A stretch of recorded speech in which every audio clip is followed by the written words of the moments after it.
Cameron for Tweaktown here. I'm at the BitFenix headquarters in Taipei. Next to me is David, one of the product managers. Behind us we have the new Shinobi case. This is the windowed version and this is the non-window version.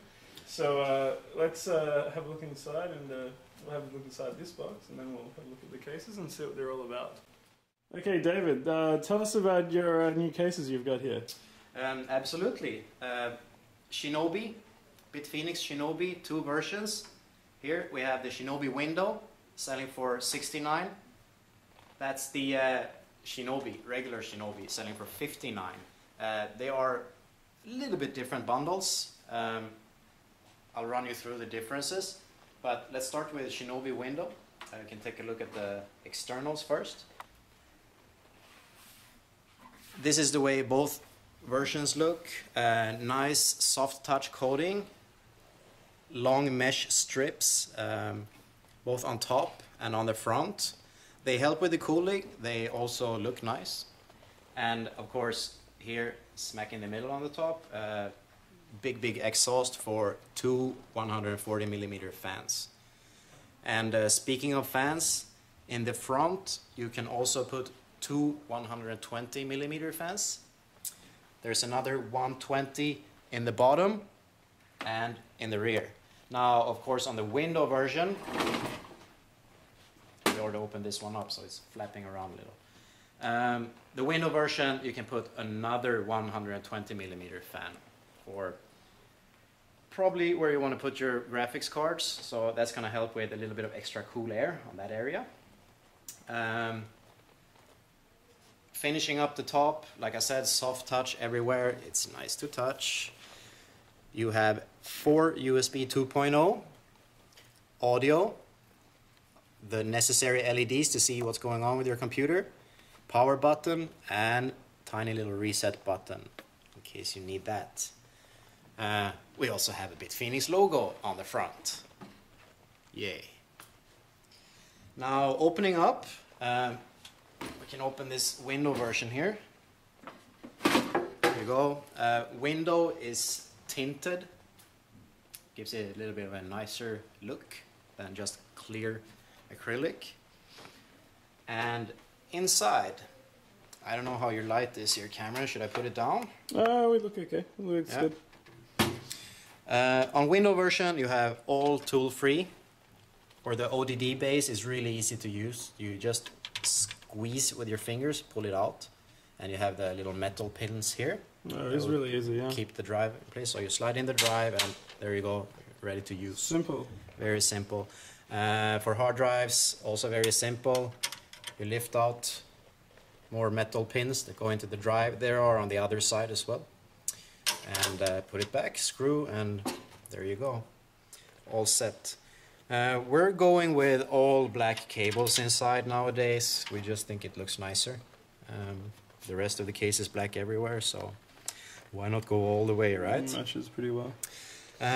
Lots and lots of cable management options. Lots of these hooks for cable ties and so on. A CPU cutout as well for changing the cooler quite easily. Absolutely. Very easily. That's a must-have nowadays.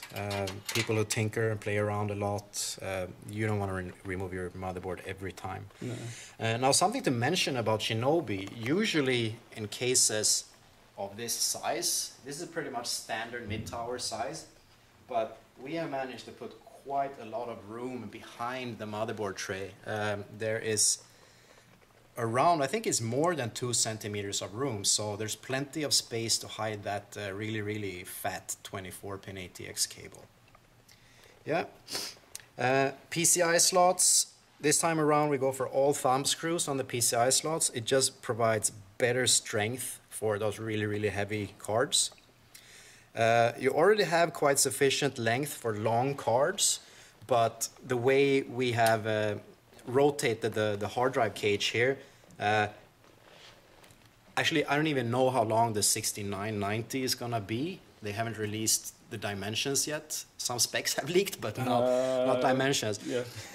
If it turns out to be the biggest monster yet, you can actually put quite a bit of the card inside one of these bays as well. You'll suffer for one bay, but you have 8 hard drives. It may end up being 33 centimeters. So, well, there you go. Then you might have to put at least the 6 or 8 pins in here, yeah. Okay, so yeah, it will fit in there. So there's support for ultra long, high-end video cards. That's right. Yeah. And well, if you look at the bottom, you can see through the cutouts here, all the intakes are filtered. Very, very easy to remove and clean and put them back. David, we've just looked at the Shinobi Window. Now this is the cheaper version.